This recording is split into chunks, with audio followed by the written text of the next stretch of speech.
A major global weather pattern change is underway. El Nino is coming and ready to roar. I'm Mark Sponsler, and welcome to the Storm Surf Video Surf Forecast for the week starting Tuesday, March 14th.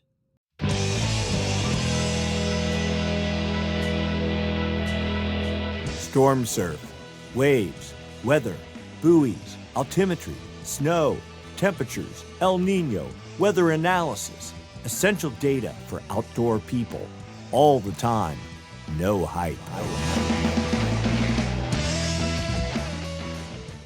Be sure and like and subscribe. Ring the bell. You get automatic notifications when the videos are posted, typically on Sunday evenings. And if you have a question, be sure and post it. If you're thinking it, 10 other people are as well. We try to answer as quickly as possible.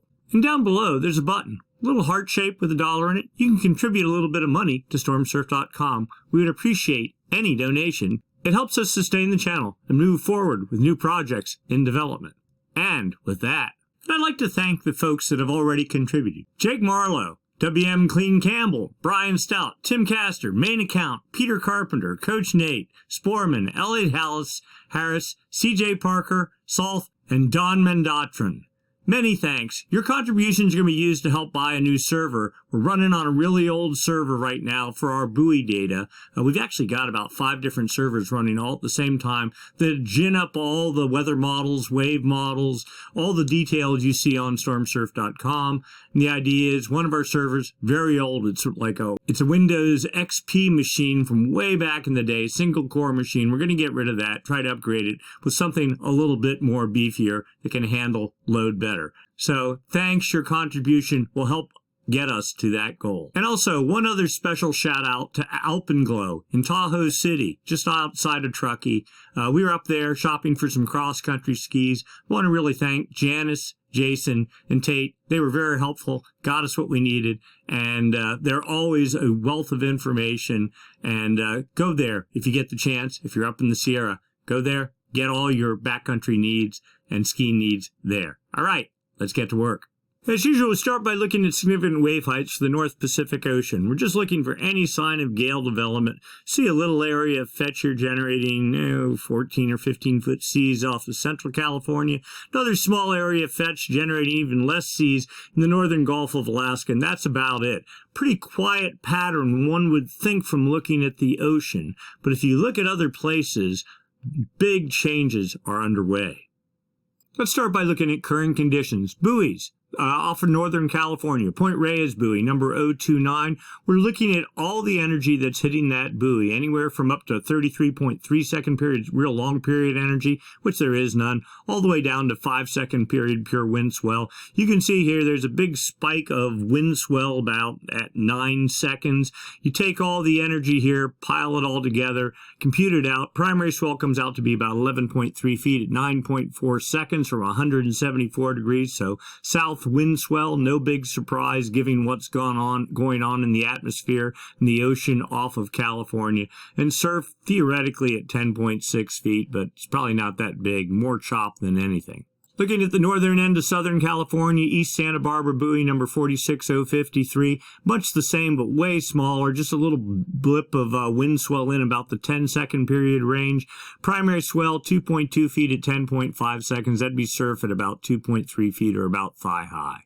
And then down to the southern end of Southern California, Point Loma, South buoy number 191. Again, bit of wind swell, maybe period up into the 11 second period range, but no real long period swell. Primary swell, calculate out 3.1 feet at 12 seconds from 258 degrees. That's about 3.8 feet or chest high, waist chest high, something like that. And then off to the north shore of Oahu, all the local buoys are down. We're stuck with the ones well off the coast. Buoy 51001, Northwest Hawaii, buoy number 1. We see nothing but mixed wind swell of various periods.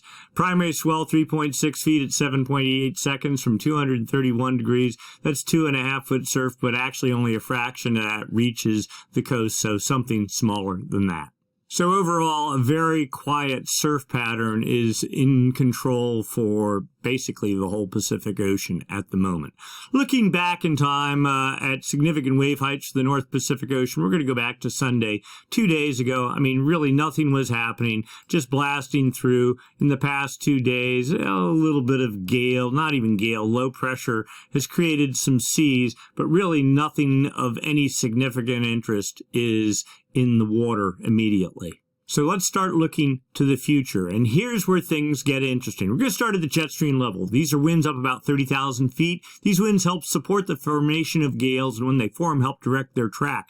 We're looking for a trough, a dip in the jet, and, well, we don't really see it. The jet's pushing off of China, somewhere far East Asia, a little bit split inland, but most energy, you can see it here, just running due east on about the 26 north latitude line, and then just bending to the northeast a little bit, slamming into California, atmospheric river number 2, I believe it is, in a series. Good amount of rainfall, wind, all in the central and north California coast. You also see the northern branch of the jet winding way up north, falling through the Bering Sea, trying to create a little bit of a trough, a dip in the jet. That's what we really want to see, but we want to see it out here. But anyway, that little dip in the jet creates a counterclockwise flow aloft and down at the ocean surface. That's the hallmark of low pressure. Of course, low pressure, if it's strong enough, generates winds.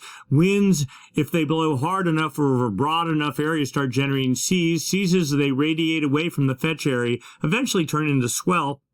Swell, when it hits your beach, turns into surf. Unfortunately, we don't have any of that going on right now. But we do have much weather being created by this branch of the jet stream pushing right into California. It taps moisture, tropical moisture, driving that into the coast, and as that moist, warm air rises, it hits colder air aloft, that condenses out in the form of rain and then snow in higher elevations of the Sierra. So we get into Wednesday, yet another pulse of energy theoretically is to be pushing through South and Central California from this atmospheric river, and then things kind of mellow out. We're looking for a trough. We see something trying to organize here in the northern Gulf as we get into Friday, the 17th of March, but not really a whole lot of wind energy supported by it. But what does happen is this northern branch and the southern branch start joining forces. And look at this. You get a big ball of wind energy, 190 knot winds forecast building off the California coast. And then theoretically start pushing onshore as we get into Sunday and then even Monday. And notice this, a backdoor trough, again, start like what we had earlier when we had colder air and copious snowfall in the Sierra, starts falling south off the Pacific Northwest with this merged jet stream flow, targeting right into northern California. The week beyond into Tuesday and Wednesday, the 22nd of March, looks interesting, not so much from a swell generation perspective, but there could be, as there is a trough here and potential for low pressure development, but more so for weather production, yet more weather production for California. So let's go take a look down at the surface. Surface level pressure, surface level winds. We see a little bit of a low pressure here pushing into northern California, generating 25 or 30 knot winds in the coast. Yeah, it's a choppy mess in northern California today. And no real swell. You see all out here in the greater North Pacific. This is where you really want your storms, your fetch, so that the swells have a chance to groom out before they impact either California or Hawaii. We don't see any of that. We see sort of a weak, discombobulated high pressure pattern out here.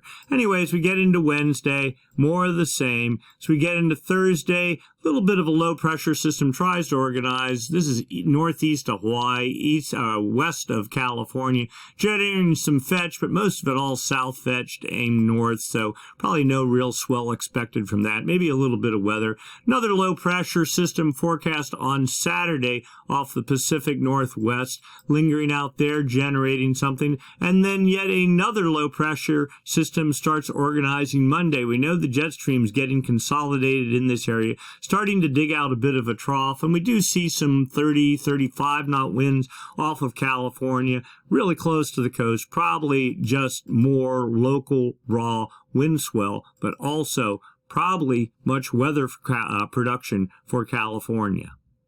Let's see the effect of those winds on the ocean surface. Again, significant wave heights starting for today, Tuesday the 14th of March.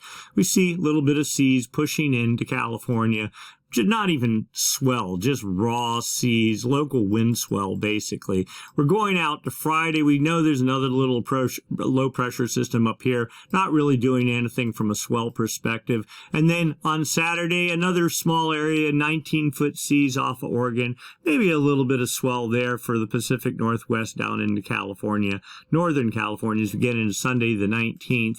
And then a little bit better sort of a low theoretically starts organizing in the Gulf of Alaska on, we'll say Tuesday, the 21st of March with 22-foot seas. What is that?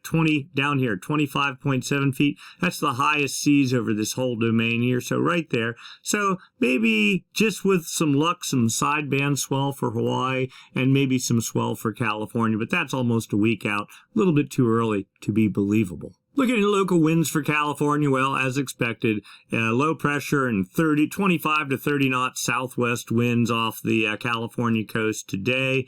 Hawaii in the steady southerly flow. First it was nuking trades, then it was northwest winds, now it's some sort of south-southwesterly flow. The jet pushing right north of the Hawaiian Islands, just dragging all air with it. California, as we get into Wednesday, northwest winds at 20 knots.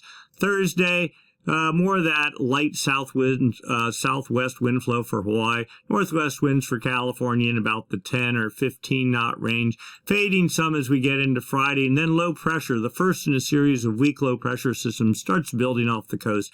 Light south winds early Friday morning. More of the south winds for Hawaii. So we get into Saturday, the 18th of March. Things clear out a little bit. We see fetch off the coast here. South winds for Hawaii.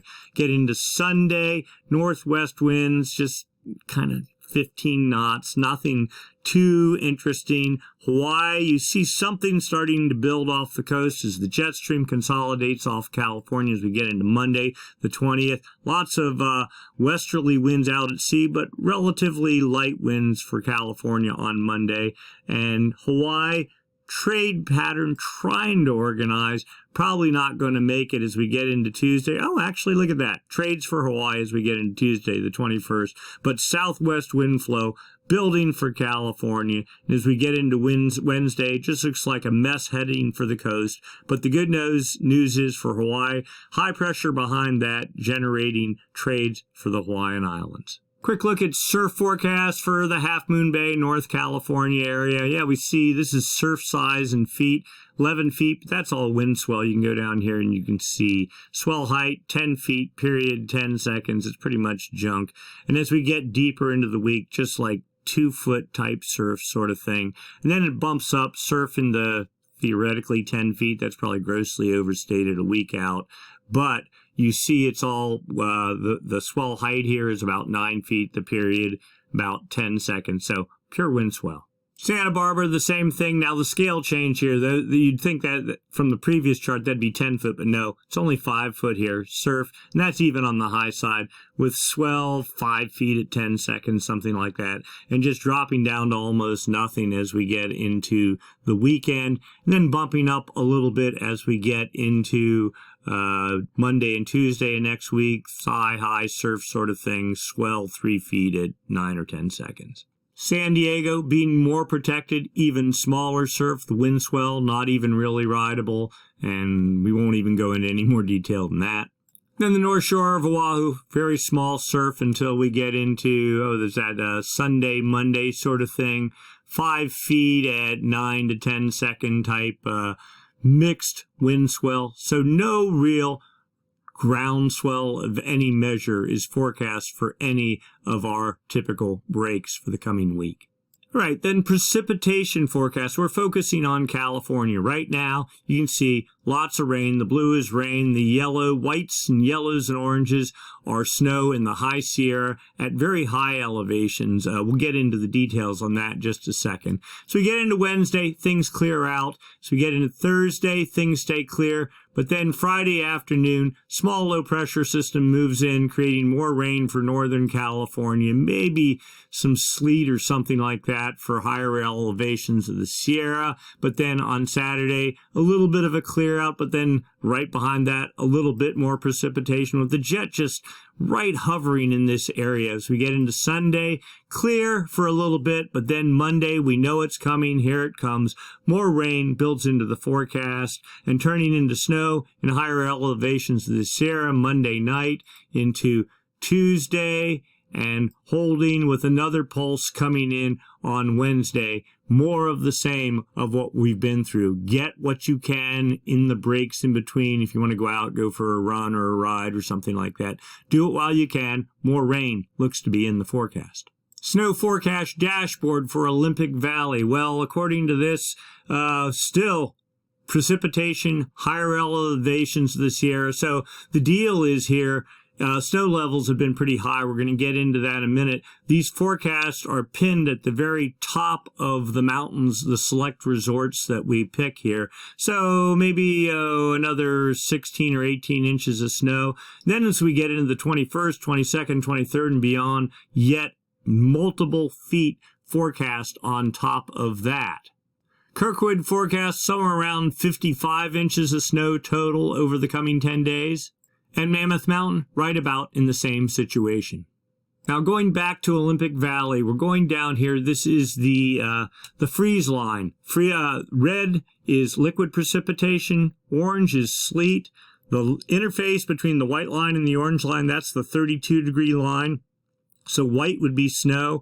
And the blue, less than 28 degrees, heavier, good quality snow. Now, notice, today, the freeze line going the whole way up. This is the top of Olympic Valley. This is the base. So almost liquid precipitation, almost to the top there. Then as we get into tomorrow morning, temperatures dipping hard down to almost 3,200 feet. And then after that, boom, a return back of what we've been in for past week, I think it is.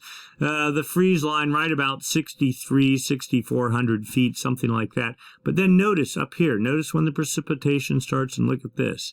The freeze line starts falling. And this is good not just for Olympic Valley, but everywhere in the Tahoe region. And really the profile is the same the whole way down to Kirkwood and Mammoth as well.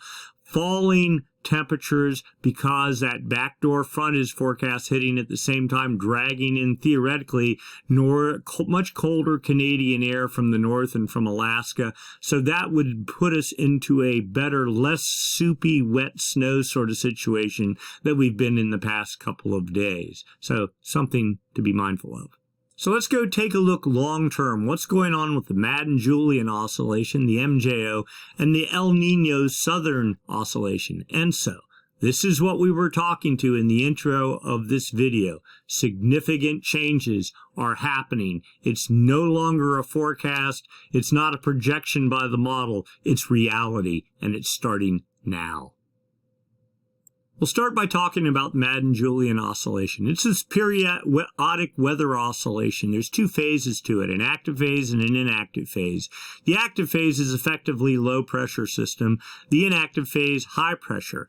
Active phase is on one side of the planet, inactive phase on the other. They rotate opposite of each other from west to east on the equator. So when the active phase of the MJO moves into the West Pacific, what it does is it imparts energy into the jet stream. Rising air in that low pressure system takes warm, hot air that's typically over in the far West Pacific, shoves it way up in the atmosphere. That taps into the jet stream. The jet stream then gets energized. The more energetic the jet stream is, the more storms you get, the more weather you get, and theoretically, the more surf you get. Now, we have a pretty active jet stream right now, and it's being fueled by the active phase of the MJO. When the active phase of the MJO moves over the West Pacific, it takes about 4 or 5 weeks to make it the whole way across the Pacific. After the active phase moves over the Pacific, the inactive phase follows right behind. So it's stormy, dry, stormy, dry. And if you notice, storms go in cycles, and they seem like they last 3, 4, 5 weeks. Then things sort of dry up, mop up, and then here it comes again. When you're in a good year, like a La Nina year is not a good year, and that's what we've been in for 3 years now, because the inactive phase, the high pressure component of this cycle, is dominant. During a neutral year, you have an equal number of active phases, inactive phases of the MJO rotating around the planet, crossing the Pacific. But then in El Nino years, the active phase of the MJO becomes dominant, sort of locked over the Pacific, and all you have is just continuous energy feeding the jet stream, and then you start getting these atmospheric rivers, you start getting mega surf pounding into Hawaii and Northern California, and that is the pattern that we are transitioning to. So, what are we looking at here? Well, we're looking for signs of the active phase of the MJO. The active phase, what it does is dampens trade winds in the West Pacific, depending on where the active phase is, be it in the West Pacific, the Central Pacific, or the East Pacific. Again, taking about 5 weeks to make the journey across the Pacific. So this is data from the TAO buoy array, series of buoys strung across the equator used for monitoring El Nino. They also have wind sensors on them. We're looking at these arrows. That gives you the 5-day average winds in the East Pacific here. This is the West Pacific here, the equator here, the date line right there. So the whole Pacific Ocean. So we're looking in the East Pacific. We see, pretty much a wind's not blowing really east or west, and it's just the east or west component. Are the trades stronger than normal or weaker than normal? That's what the active and inactive phases affect. When we get into the Central Pacific, we see that trade winds pretty strong out of the east. And then we get over in the West Pacific, what we call the Kelvin wave generation area, and we'll get into that in a minute. But when the active phase is over the West Pacific, it creates a thing called a Kelvin wave. Warm water that's typically balled up here starts moving off to the east. But we see here these arrows suggesting winds pretty strong out of the east over the Kelvin wave generation area. But it's not the actual wind speeds, it's the difference from normal for this time of year, the anomaly. When we look in the West Pacific, look at this. I'm sorry, in the East Pacific. The winds are actually blowing out of the west, suggesting active phase of the MJO. When we get in the Central Pacific, winds are dead neutral. Trades aren't blowing harder or weaker than normal. Then when we get in the Kelvin wave generation area, well, winds are a little bit stronger out of the east, but not too bad. This sort of smells like the active phase of the MJO is somewhere over the East Pacific, somewhere, well, California is at 120, so somewhere right in this area, one would guess. Let's keep digging. This is wind anomalies at the 850 millibar level, up about 4,700 feet, which is a good approximation for what's going on at the surface. This is for the past 5 days, March 8th, 9th, 10th. Let's get ourselves oriented here. South America, Central America, New Guinea right there, the equator there, the date line there. We see westerly anomalies. Well, there's some sort of storm activity going on, but it's really just 5 degrees north and south of the equator. That's what really drives the whole global weather pattern. We see west anomalies off of Ecuador on the 8th, the 9th, the 10th, the 11th, and the 12th, and also in some degree over the Kelvin wave generation area. We haven't seen a pattern like this in years, where westerly anomalies pretty much fill the entirety of the equatorial Pacific. This is a definite change. The pattern of past has been easterly anomalies, trade stronger than normal, driven by high pressure north and south of the equator. Now it sort of smells like low pressure is getting a much more consistent, better foothold in the equatorial Pacific. Let's go look at the forecast for the next 7 days. This chart is zonal wind anomalies for the whole planet, the east-west component of the wind. The oranges and yellow westerly anomalies, either the active phase of the MJO or the El Nino signal, and the blues easterly anomalies, the inactive phase of the MJO. What we see, and this is the whole planet, so the date line runs right up the middle. The far west Pacific starts about 135 east, so right about there. And the far east Pacific Ecuador is at about 80 west, so right there. What we see, this is just in February, westerly anomalies, not super strong, but consistently filling the Kelvin wave generation area up to about today. This certainly smells like the active phase of the MJO. And then look at this.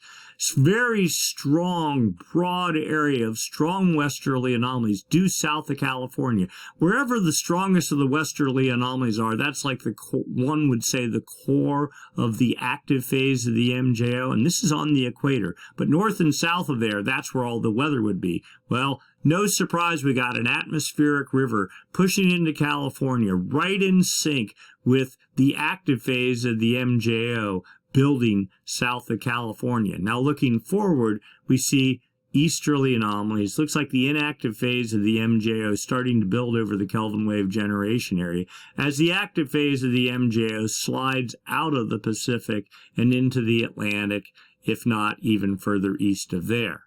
Let's go out a little bit further, go out 2 weeks. That was just a 1 week forecast. Now, this is not the east-west component of the wind. This is cloud cover, outgoing long-wave radiation, sunlight bouncing off the ocean surface.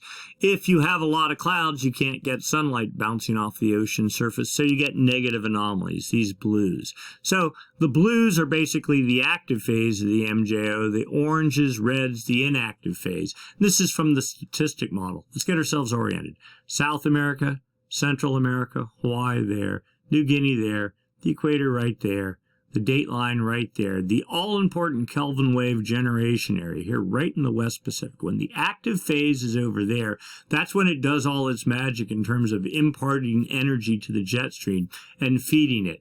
As of right now, per the statistic model, it looks like the inactive phase of the MJO is starting to move into the West Pacific, the active phase moving away from the Kelvin wave generation area. 5 days from now, inactive phase takes over and pretty much is in control for the next 2 weeks. That per the statistic model. Now the dynamic model shows the inactive phase very strong, but just dying as it pushes into the far West Pacific Kelvin wave generation area about a week from now, and all but gone 2 weeks from now. Interesting. We haven't seen that in a very long time. Let's dig in a little deeper. The same two models, the statistic model and the dynamic model. And these show the active phase as it moves around the planet, both as it has and what the forecast is. The active phase or the inactive phase, either way, they move from west to east, from the Indian Ocean over the maritime continent, think like Bali, into the West Pacific, into the East Pacific, under the United States, across the Atlantic, over Africa, back to the Indian Ocean. The heavy dot right there is where the active phase is. So today, looking to be moving out of the Pacific and into the Atlantic. The further the dot is away from this circle, the stronger the active phase is. Look at this. It's almost off the chart.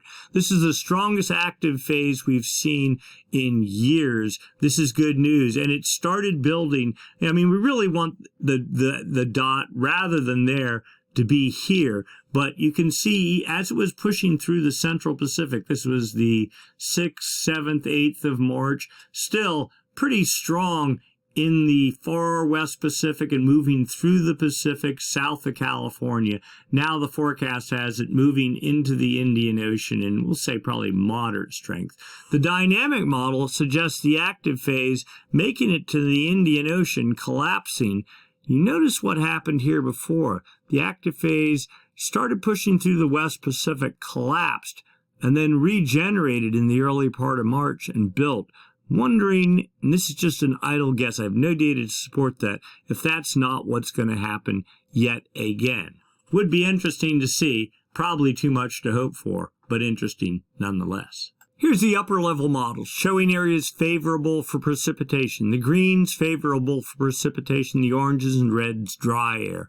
One could loosely associate the greens with the active phase of the MJO and the oranges and reds with the inactive phase. This goes out 40 days, 5 days each panel. South America, Central America, Hawaii, that little pixel there.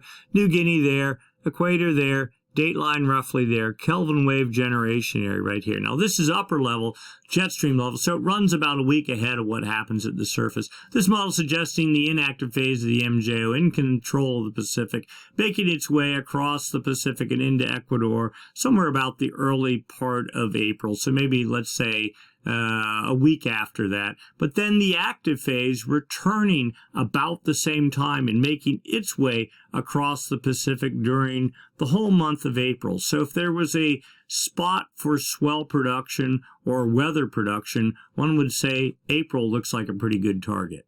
All right, back to the zonal wind component, the east-west component of the wind going out 1 month from the CFS model. Whole planet on one chart.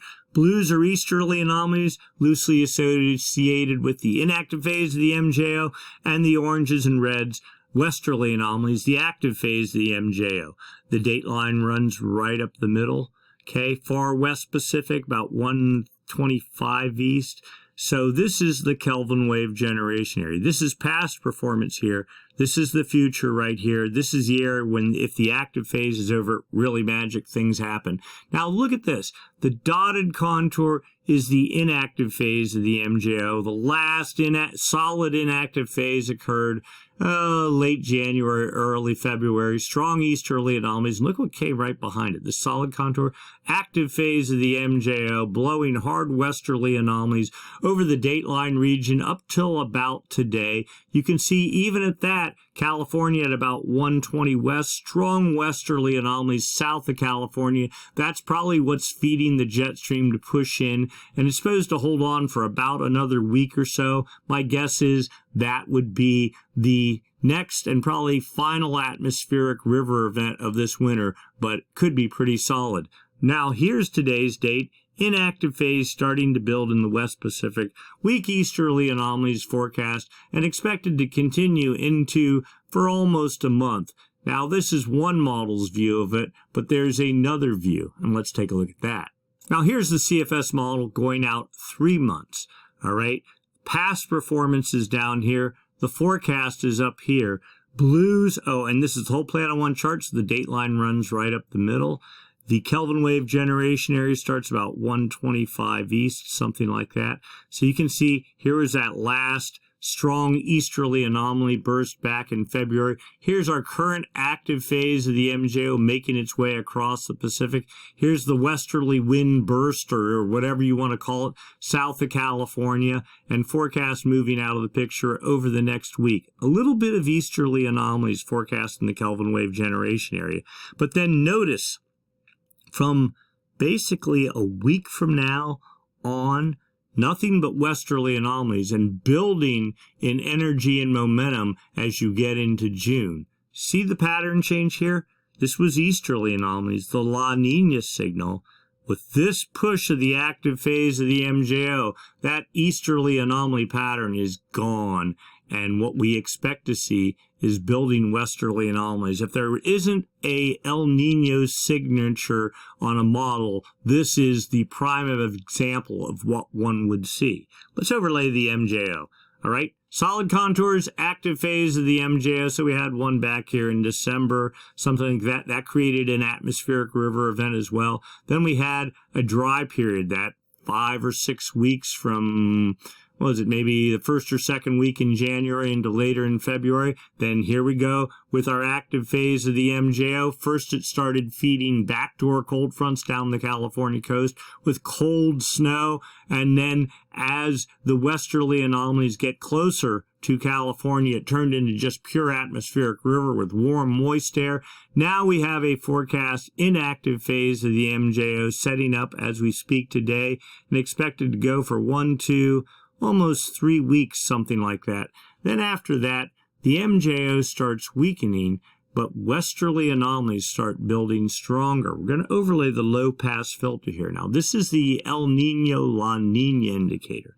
Dotted contour for the past, since November. Dotted contour, high pressure bias that's been just locked over the date line. We'll notice the second contour disappeared about 2 days ago. And the remaining high pressure bias is supposed to be quickly tracking east and out of the Kelvin wave generation area by about the first week in April. And then this is the low pressure bias, the El Nino indicator. Over the maritime continent, almost Indian Ocean has been locked there for 3 years. But look at the leading edge of this, making significant eastward headway now about halfway through the Kelvin wave generation area, and supposed to be filling it by roughly mid-April, about a month from now, and then building with 1, 2, 3, 1, 2, 3, 4 contours theoretically as we get into June. That's what's feeding those westerly anomalies. Now, there's something we need to discuss here. El Ninos and the strength of El Ninos, and this is really going out on a limb, but typically when you have El Ninos that develop, in say June, July, they still have 6 months because El Ninos typically don't peak out until we'll say the December-ish time frame, okay? But when you get El Ninos that start in January and February, and it was somewhere in the February time frame, we started really going, this is real, this is happening. In fact, right here, February 10th, this was the active phase of the MJO that really is kicking off or feeding this El Nino. This suggests that this might be more than just a random El Nino, but perhaps a stronger one. And sometimes these stronger ones. So the last big one we had was 2014, 2015, went into 2015, 2016. Actually had a false start. It looked really strong. Same deal like this in February, just coming on gangbusters. It kind of fizzled a little bit the first year, but then it came on the second year, was very strong, did great for surf and rain and all, and snow and all that kind of stuff. So we'll see. Will this be a 1 year and done in 20, so it'd be next winter, not this winter, but the December, I'll say November, December of 23 into March of 2024, or will it go for 2 years? Unknown, can't tell. But for right now, it seems something major is going on in the atmosphere, and not just a little bit of a hint, but when it's coming on strong like it is in February and March, even as the seasons are changing, a significant shift in the atmosphere is going on right now.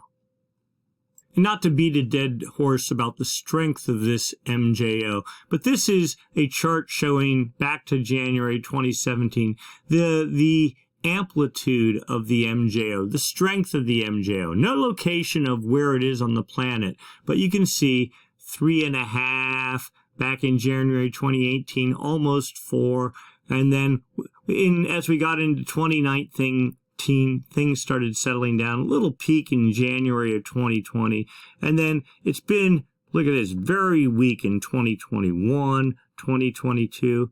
But look at this.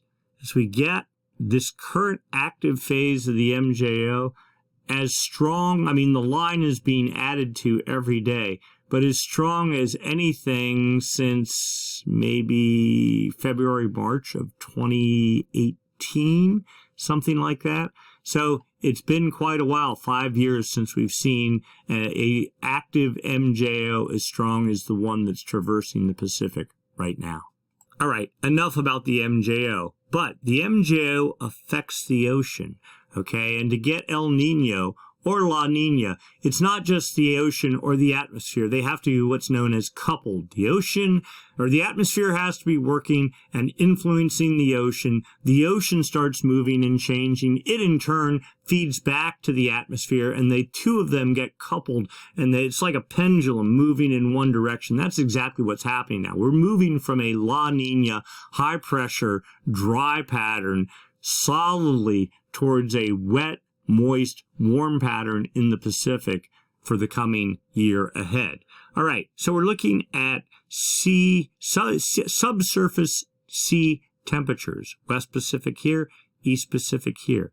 These are the anchor lines on the buoys, the TAO buoy array, right on the equator, anchored the whole way across the equator, the Pacific, used for monitoring El Nino. We're looking for Kelvin waves. Remember we said when the active phase of the MJO moves over the West Pacific, it reverses trade winds, creates westerly anomalies. That takes warm water that's typically here in the far West Pacific, starts pushing it off to the east, not on the surface, but down deep in the ocean. So we're looking for movement in the isobars of warm water across over time to the east. So the 29-degree isotherm hasn't been around for years. We see a little sliver of it here. Probably see a lot more of it if this part of the buoy array wasn't all blacked out. But then we see the 28-degree isotherm last week. I think it was at 170 east moving to 175 east. Well, now it's almost to the dateline. The 26-degree isotherm, which has been locked somewhere between about 150 and 160 west, look at pushing the whole way into Ecuador, with the 27-degree isotherm making a reappearance in the far East Pacific. This suggests warm water is moving quickly off to the east. In fact, here, we don't look at the temperatures, but the difference from normal for this time of year. You can clearly see it. Piles of warm water. This is 4 degrees centigrade. What's that? About 6 degrees Fahrenheit. Moving to right there, what's that? About 150 west. So last week it was a little bit further back. This looks like a Kelvin wave in flight, and yet more warm water is off here in the East Pacific. We have a little bit of a cool upwelling cycle here. Typically between Kelvin waves pushing across the Pacific, you get a burst of warm water driven by the active phase of the MJO. It takes 3 months to make its way across the Pacific. You get a little upwelling event, then you get another burst. When you get successive active phases of the MJO, they help usher in El Nino, and that's exactly what we think is going on here. In fact, we're looking at another version of that same chart, West Pacific here, East Pacific here. We're going down 150 meters. There is certainly a Kelvin wave in flight. This is from the active phase of the MJO back in December, something like that, December, January, and yet another Kelvin wave from the current active phase of the MJO we think is building in the far West Pacific as we speak. So this is Kelvin wave number 1 from even earlier than that. I don't remember when it was. Kelvin wave number 2, leading edge at 140 west. Kelvin wave number 3, building in the West Pacific. Sea level anomaly data. This is from satellite, so it's about a week behind some of this other data that we're looking at is from sensors real time in the ocean surface. But what they do is you get this data from the JSON-3 satellite, strip out the wave heights, the wind waves, the tides, and is the sphere of the ocean higher or lower than normal? If you have cold water at depth, cold water contracts, it'll create a divot on the ocean surface, and the satellite can sense that. If you have warm water at depth, well, warm water expands, it'll create a bump on the ocean surface, and the satellite can sense that too. And that then you can use to get a rough estimate of what's going on deep down in the ocean. So here's the equator, here's the dateline here, here's Chile, Peru, Ecuador, the Galapagos, equator, dateline, New Guinea there. Look at these positive anomalies. The ocean is, the sphere of the ocean is higher than normal and moving off to the east. In fact, it's made it the whole way across the Pacific with lingering It literally acts like a wave, a Kelvin wave, pushing across. It slams into Ecuador, then sort of reverberates off north and south. And that's exactly what we're seeing here, suggesting one Kelvin wave has hit, another is probably in flight, and a third one is building. So all this data supports each other. Upper ocean heat anomalies from the same satellite data, but a different way of looking at it. Here you have time. This is the West Pacific. This is the East Pacific here. Kelvin wave 1, 2 back in April and June of this year. Tried to make it across the Pacific, sort of did, and then just fizzled. Big cold upwelling event. The blues are cold temperatures.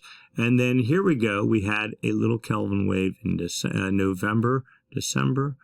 The next Kelvin wave that created all that is being created from the active phase of the MJO back in January, that time frame, Christmas time frame.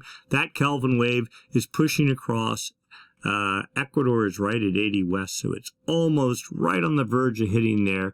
And then you see the beginnings of the next Kelvin wave from the current active phase of the MJO today starting to push its way across the Pacific. So during El Nino years, basically the inactive phase of the MJO disappears. You get persistent active phases of the MJO. It's like a base state is just a persistent active phase. And warm water that's typically all balled up here in the West Pacific, you can see it just starting to plow its way across the Pacific. And once it gets set up, it's just a non-stop stream of storms. Now, again, that mainly is happening in the fall and the winter months. It won't be as obvious during the summer.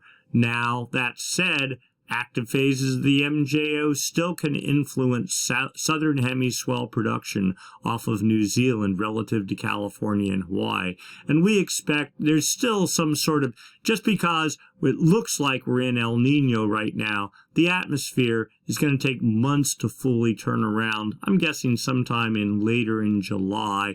That's when the southern hemisphere will start sensing that the base state of the Pacific Ocean and the weather pattern has changed, and that we'll start seeing increasing frequency of southern hemiswells, stronger duration and stronger intensity about late July. All right, sea surface temperature anomalies. And here's where things get really interesting. I mean, again, we haven't seen this for years either, but are the sea surface temperatures colder or warmer than normal for this time of year? We have Chile, Peru, Ecuador, Central America, Hawaii out here. The equator is roughly here. Real obvious sign, warmer than normal temperatures off of Ecuador, the Galapagos. This is the classic, like, mini version of an El Nino signal. Now, it's only been like this for a couple of weeks now, okay? But the longer this warm water builds in this area, and we think this is the result of Kelvin wave number 1 impacting here, erupting to the surface, and then getting caught by the trades and starting to get dragged across the equator. The other real key part here is, if you've been following these videos, this whole area used to just be full, like a couple of months ago, of nothing but colder than normal temperatures, like the blue here off of California. That's all gone. In fact, what was cold down here is effectively neutral now. The last little bits of La Nina are just these couple of pixels hanging out here over somewhere south of Hawaii out to the date line. Significant change is occurring. Sea surface temperature trend for the past 7 days. The oranges and yellows, warming temperatures, you can just see it off of Chile, Peru, Ecuador, temperatures completely warming the whole way out across the entirety of the Pacific. This is exactly what we want to see. We haven't seen any shift from this really for 2 months now, at least, if not more. And then finally, the backed off picture here. You can get to see the warming off of Ecuador the whole way out to a point, well, almost making it to 140 west. We expect that to continue to grow. The last fading remnants of La Nina all but gone, other than this right here. This is the typical high-pressure springtime upwelling pattern off of California. That's to be expected. Lingering effects of La Nina that will hold on probably sometime into June or July. But after that, we think an El Nino base state of some kind is going to take over the Pacific. Sea surface temperature trend for the Nino 1.2 region. This is right there off of Ecuador, the Galapagos. Sea temperatures today, 494 thousandths of a degree. And if you're anywhere between half a degree below normal and half a degree above normal, that's considered ENSO neutral, neither El Nino nor La Nina. Somewhere at the end of January, we see temperatures started rising. They're sort of bouncing around, but in general, trending towards the warmer side of the equation. But this is not the official El Nino region. This is the official El Nino region, the monitoring region, the Nino 3.4 area. That's an area on the equator from south of California out to about the date line. The models have been predicting this, and here we go. We're at minus 48 thousandths of a degree below normal. Dead neutral. The models said by March 15th, that's where we would be. In fact, the models have continually upgraded. They were saying it wasn't going to happen to April. In the past month or so, they're going, something's changing. It's changing faster than we anticipated. And so the models are verifying the La Nina pattern is gone. And now the question is, what are we heading towards? But before we do that, we have to see what the atmosphere thinks is going on. This is sort of a lagging indicator. We can see you get the MJO thing going, and that starts creating Kelvin waves, starts rearranging warm water, or the location of warm water in the Pacific, and then little bit at a time, the pressure patterns in the Pacific, if the water temperatures hold long enough, the pressure patterns above the Pacific start rearranging themselves in suit. So this is the Southern Oscillation Index, an attempt to measure that difference in the pressure pattern over time. It's real simple.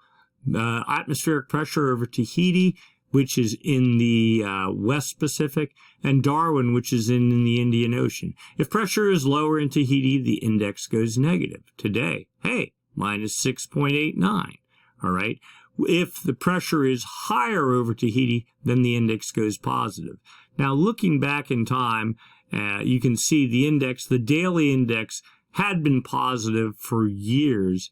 We got a little hole shot here. This is just going back a month in February. Then it kind of bounced back up. But then you see just steadily, little bit at a time, the pressure is going down. Now, this is all tied to the active phase of the MJO, which is traversing the Pacific, and we expect this to start working its way up. But again, it was that discussion of if the active phase of the MJO is dominant in the Pacific, this index is going to generally start falling, right? The 30-day average sort of takes the noise out of all this, 3.57. So just barely positive, and look where it's been. It was 13 earlier a month ago, down to 3. We think it's going to rebound a little as the inactive phase gets control, but as the inactive phase gets control, the active phase comes right behind it. It's going to fall again. Now, the 90-day average, all the good stuff really hasn't been happening but for the past month or two. Today's value plus 12.26. Where were we a month ago? 14. So not a whole lot has fallen. But the point being, all these we think are going to continue to steadily start ticking downward over the next 2 to 3 months. So then let's graph out the 30-day SOI over time. All right, so neutral 0 is right there.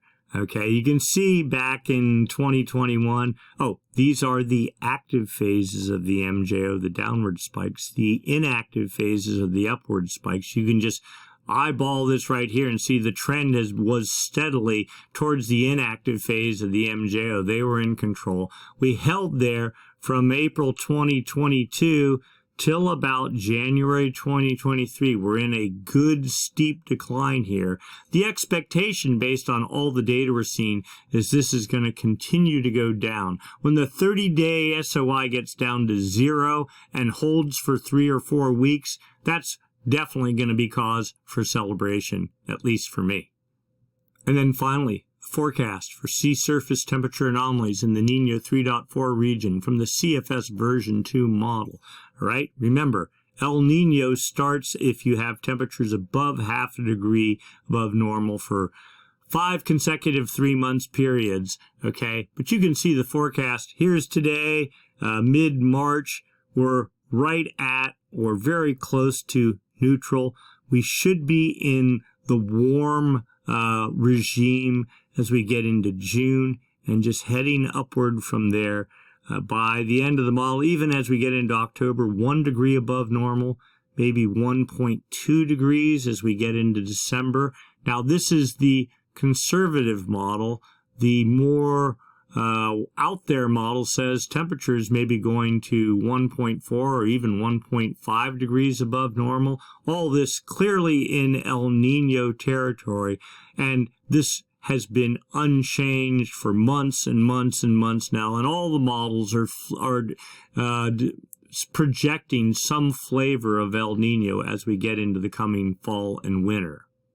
So for right now, not a whole lot going on surf-wise. Maybe some hope a week out, but we're really not expecting a whole lot. We're in the springtime transition. It's really kind of amazing we're doing as well water-wise and snow-wise in California as we are. I mean, we're at anywhere from 1.5 to almost 2 times normal precip. That's both rainfall and snow, and still more is coming. Clearly, some sort of change has happened in the atmosphere. The dam is broken. The high-pressure regime is gone. You can see it. Sea surface temperatures rebounding dramatically from cold even a month and a half ago to now, just this week.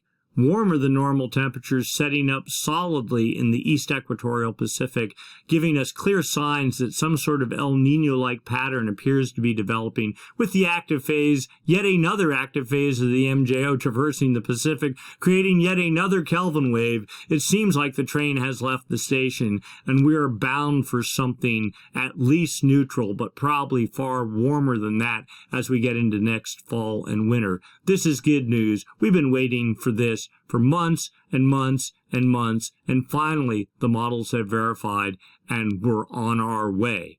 Hooray! Again, that's our forecast for this week. I wanted to again shout out thanks to everyone that's donated to the cause. A special thanks button down below at the bottom of this video. If you want to give us a tip or $1 or $2, we appreciate it. We're not pandering for your money, but we do appreciate everything that comes our way. We're trying to get a new server with that money. Also, special thanks to the folks from Alpenglow for helping us out this past week. Great group of people. And with that, we're signing off for tonight. Next week's video, next Sunday, well, it all depends on what the snow's doing and what the jet stream's doing, but we'll make up for it as soon as we can, or one way or another, we'll fit it in. Wouldn't count on Sunday necessarily. We'll do like we did tonight. We'll do it as soon as we get back. All right, thanks for watching. We'll see you at the next installment sometime about a week out from now. Stay safe, be thankful for the weather we get, and we'll see you next time. Good night.